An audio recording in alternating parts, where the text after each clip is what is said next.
Hey guys, my name's Ashka and I'm just going to jump right in using the most simple introduction of all time, definition. Because whether it be from Merriam-Webster Dictionary or Urban Dictionary, all words seem to have a definition. The dictionary definition of a leader. Leader. Noun. A person who leads or commands a particular group, organization, or country. The dictionary definition of a leader. Notes. Often subject to someone's personal opinion. Basically no established definition whatsoever. With this in mind, I walked into science class one day and took a seat next to my lab partner. She was quiet, calm, and collected, basically my polar opposite, but she always helped me see things from a different perspective, so I often sought her advice. On this particular day, school elections were around the corner, so naturally I asked for her opinion. So, do you think I should run for class officer? Well, yeah, you're very leadery. People will vote for you. Promptly I replied, what do you mean? What does leadery even mean? She said, you're kind, you like to help others. You're outspoken. I let my mind wrap around this for a little bit. A few minutes later, I looked up from the lab that I was working on and gave my delayed response. Wait, but aren't you all that too? Not really. It was at this moment that I realized that I had to distinguish my own take on the word leader. The dictionary definition was not up to my standard. I just didn't like it. It didn't make any sense to me. You see, stereotypically, a leader is seen as someone who is loud and bossy, and a follower is seen as someone who is unopinionated and introverted. But to me, personalities don't matter.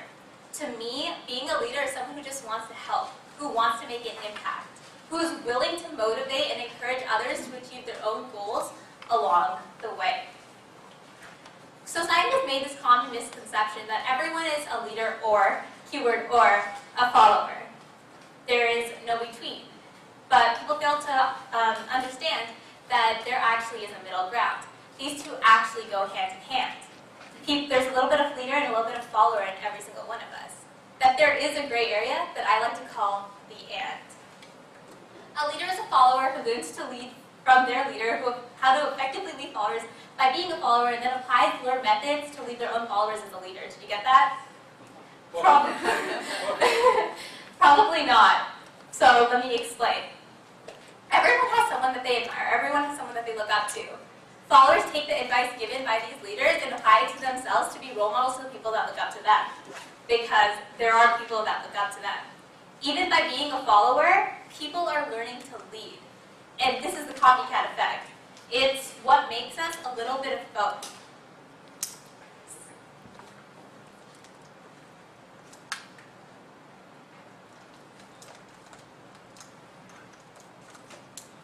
Okay, so my point here is that everyone can learn new ways to discover different leadership qualities.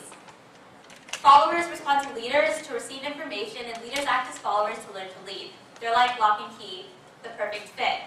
If a method used by a leader affects a follower, then the follower is likely to take that method and use it on someone else if they know that that particular action is effective.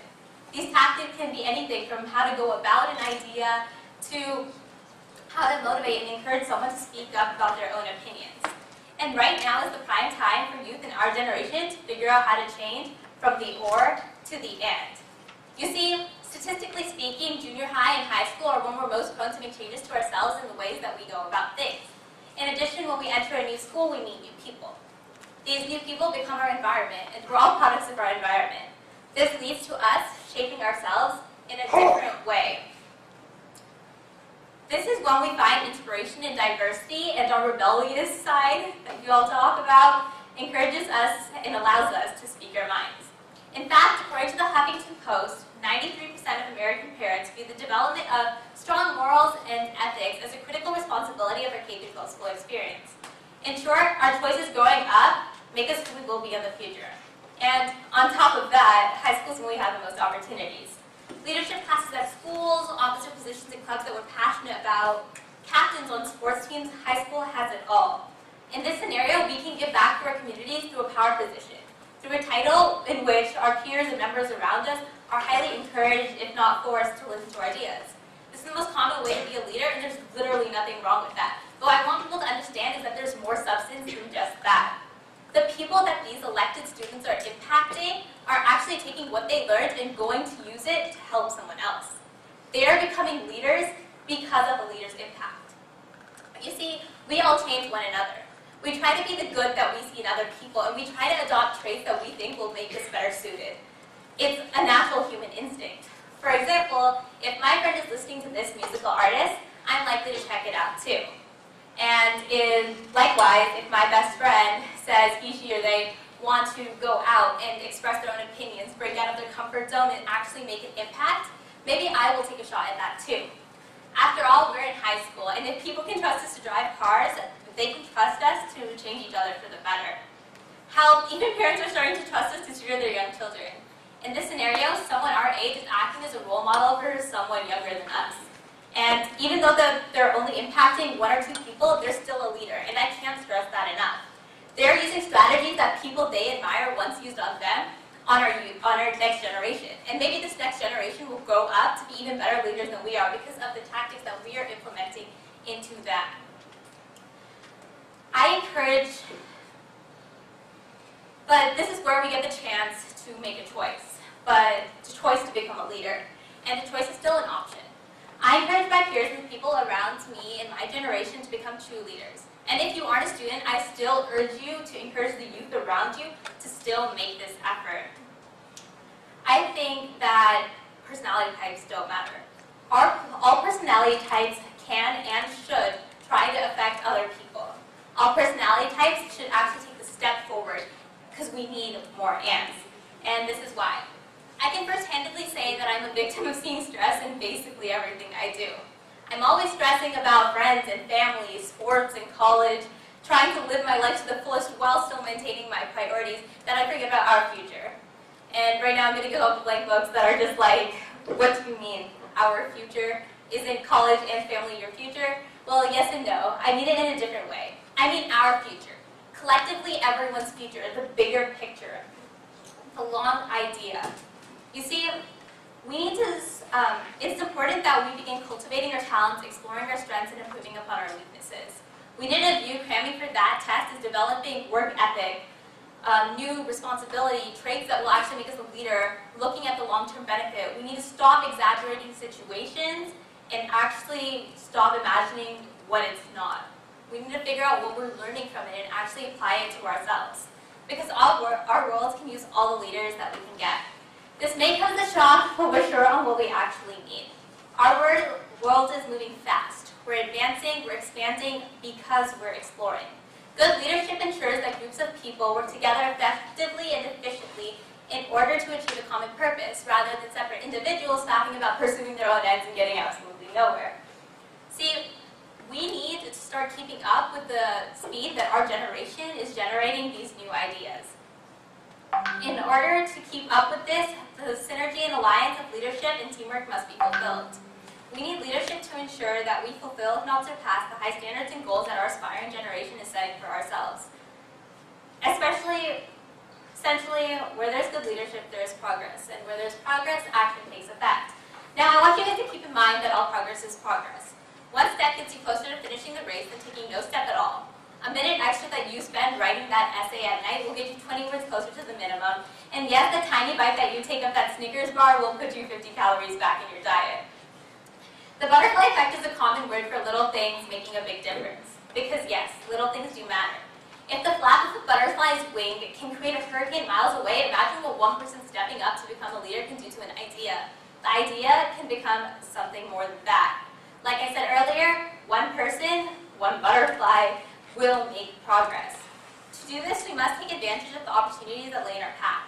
As said by the Huffington Post, 80% of kids have access to the best character-building program the universe has to offer us. A comprehensive K-12 education, filled with limitless ways for us to be something that we want to be, regardless of our inner personalities. Now, each person realizing that they have potential, that they're bigger than what they think they are, is one step towards making our idea actually legit. And each person that decides that they are not the stereotype, they're not what society is telling them to be, and they are actually bigger than that, is one shooting star becoming a galaxy. We create our future. Leaders create our future, and little by little, piece by piece, our ideas will actually start getting fulfilled. Embracing the gray area will allow us to soar to new heights. We will motivate and encourage other people and use the strategies that people use on us, and we will work together to reach our goals. Our youth can and will grow up to be the most productive generation we have seen yet, but only if we're aware of who's impacting us and who we're actually impacting in return. Yes, we are a group of innovative students, but we lack the blueprints and the fundamentals to actually create the machine. So we have the idea and we have the dream, but we lack the plans in between. So here's what I propose. If you're a student, take advantage of the leadership opportunities around you. Open your eyes. Take the traits that you admire in other people and actually start to be just like them. If you self-declare yourself as a follower, take a step back, because I know that you're impacting someone. And make sure that you are motivating the person or people that you're impacting and trying to make them a leader. And in doing so, you'll become a leader yourself. Now, if you're a parent or guardian, please tell your children that they can be leaders. Encourage them to be leaders. Tell them that they are important, because they are. Each and every person contributes to furthering our society. And if you're in the workforce, take every encounter that you have with a child around you and make it a session to educate them, because they are our future. And yes, this is hard work. And yes, it will take time, but this time starts right now. It starts right now for every one of us, because every single one of us here has an impact on our collective big picture future. And when we start doing that, we will realize that we are the generation that is going to break the or and be the and. We're the generation of true leaders. Thank you.